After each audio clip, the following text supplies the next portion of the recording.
Telugu Desam party సభల్లో junior NTR అభిమానుల హడావుడి సార్. అప్పుడప్పుడు చంద్రబాబు నాయుడు గారి సభల్లో కూడా జూనియర్ ఎన్టీఆర్ ఫ్లెక్సీలతో ఆయన అభిమానులు హడావుడి చేస్తూ ఉంటారు. జూనియర్ ఎన్టీఆర్ సీఎం అని కూడా కొంతమంది ప్లకార్డులు పెడుతూ ఉంటారు.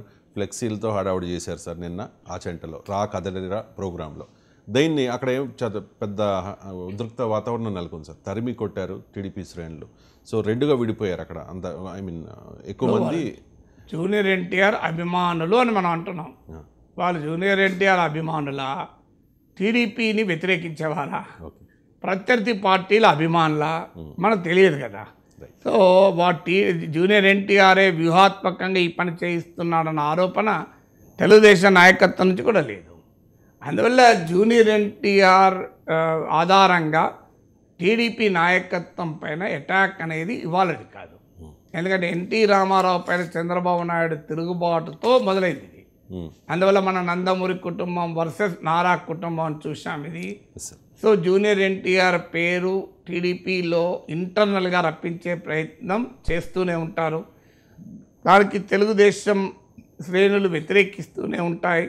ఎందుకంటే జూనియర్ ఎన్టీఆర్ ప్రవేశం తెలుగుదేశంలో స్కోప్ లేదు. ఎందుకంటే నారా లోకేష్ నాయకత్వంలో పనిచేయాల్సి దానికి సిద్ధపడితే తప్ప జూనియర్ ఎన్టీఆర్కు టీడీపీలో ఎంట్రీ లేదని మనకు క్లియర్గా అర్థమవుతుంది కదా.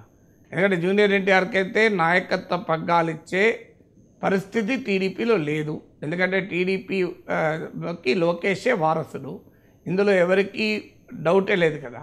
సో అలాంటప్పుడు ఎందుకంటే ఇవన్నీ రాజకీయ పార్టీలు, ప్రాంతీయ పార్టీలు, ప్రైవేట్ లిమిటెడ్ కంపెనీస్ అవి. సో ప్రొపరేటర్ కొడుకే ప్రొపరేటర్ అవుతాడు తప్ప ప్రొపరేటర్కు దూర బంధువు అంటే కాడు. అందుకల్లా ప్రొపరేటర్ కొడుకే ప్రొపరేటర్. అది politics is also like A business activity. So అందువల్ల జూనియర్ ఎన్టీఆర్కి ఎంత పాపులారిటీ ఉన్నా లోకేష్ స్థానంలో ఆయనను టీడీపీ నాయకత్వం అంగీకరించదు.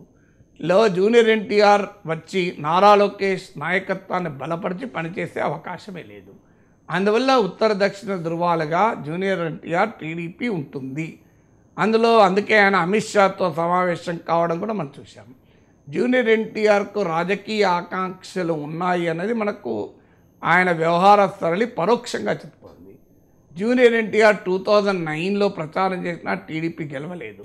2014లో ప్రచారం చేయకపోయినా గెలిచింది. అందువల్ల జూనియర్ ఎన్టీఆర్ వల్లనే టీడీపీ ఉంటుంది, గెలుస్తుంది అన్న వాదన తెలుగుదేశం పార్టీ అంగీకరించదు. అందువల్ల ఈ ఉదాహరణలు చెప్పి అందువల్ల అడపా ఇది వస్తూనే ఉంటుంది. పంటి కింద రాయంటారు చూడండి. ఇది ఎంతకాలం వస్తుంది? జూనియర్ ఎన్టీఆర్ బహిరంగంగా రాజకీయాల్లోకి వచ్చేంత కాలం ఉంటుంది. అందువల్ల అదేమి ఇవాళతో పోదు. అది ఎన్టీఆర్ లెగసీ అది. సో ఆ ఎన్టీఆర్ లెగసీకి నారా కుటుంబమా, నందమూరి కుటుంబమా అనే డిబేట్ ఇంకా ఎన్నేళ్ళైనా నడుస్తుంది. జూనియర్ ఎన్టీఆర్కు రాజకీయాల పట్ల ఇంట్రెస్ట్ ఉంది సార్. అది ఆ విషయం కూడా మీరు చెప్పారంటే అమిత్ షాతో కలవడం అది సూచిస్తుంది అని చెప్పేసి. సో ఎప్పటి వరకు వెయిట్ చేస్తారంటారు జూనియర్ ఎన్టీఆర్? చంద్రబాబు నాయుడు తదనంతరం లోకేష్ పార్టీ పగ్గాలు చేపట్టాల్సిన పరిస్థితి వస్తే అప్పుడు ఈయన యాక్టివ్ అయ్యే అవకాశం. చంద్రబాబు నాయుడు చాలా యాక్టివ్గా టీడీపీ నాయకత్వంలో ఉన్నప్పుడు ఆ రకమైన ప్రస్తావన తీయడం మంచిది కాదు. అందువల్ల తర్వాత ఏం జరుగుతుంది అనేది అప్పుడే మాట్లాడుకోవాలి. బట్ ఏదున్నా తెలుగుదేశం జూనియర్ ఎన్టీఆర్ పాలిటికల్ ఆకాంక్షలు ఉన్నమాట నిజం. ఉండడం తప్పేమీ కాదు, ఆయనకు హక్కు ఉంది. అయితే ఆయనకు ఇంకా యాక్టివ్ ఫిల్మీ కెరీర్ ఉంది. సో ఆయన చంద్రబాబు నాయుడు అరెస్టుపై కూడా స్పందించలేదు. దీనిపై కూడా తెలుగుదేశం శ్రేణులు చాలా తీవ్రంగా విరుచుకుపడ్డారు. జూనియర్ ఎన్టీఆర్కు ఇండిపెండెంట్ పొలిటికల్ అంబిషన్స్ ఉండకూడదు. ఆయన తెలుగుదేశం పార్టీకి బేషరతుగా ఆయన నిస్వార్థంగా ఆయన మద్దతు ఇవ్వాలని టీడీపీ శ్రేణులు నారా అభిమానులు అనుకుంటారు. కానీ అది జూనియర్ ఎన్టీఆర్కి అలాంటి వెట్టి చాకరీ చేయాల్సిన అవసరమేం లేదు కదా. ఆయన ఆసక్తి ఆయనకు ఉంటుంది కదా. సో ఆయన as an individual is right. అందులో ఎన్టీ రామారావు మనవడుగా ఆయనకున్న స్థాయి ఆయనకు ఉంటుంది. ఒక పాపులర్ యాక్టర్గా కూడా ఆయనకు ఉండేది ఉంటుంది. సో అందువల్ల ఇది ప్రజాక్షేత్రంలో లోకేష్ అయినా జూనియర్ ఎన్టీఆర్ అయినా తలపడి తేల్చుకోవాల్సిందే. అంతే తప్ప జూనియర్ ఎన్టీఆర్ కనుక ఆయన నారా కుటుంబానికి విధేయుడుగా ఉండాలి అని మనం ఎవరము కండిషన్ పెట్టలేము. తెలుగుదేశం వాళ్ళు కూడా కండిషన్ పెట్టరాదు.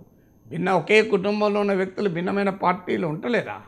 సో అలాంటప్పుడు జగన్ షర్మిల అనే భిన్నమైన పార్టీలో ఉన్నప్పుడు లోకేష్ జూనియర్ ఎన్టీఆర్ ఉండకూడదని రూల్ లేదు కదా. Right sir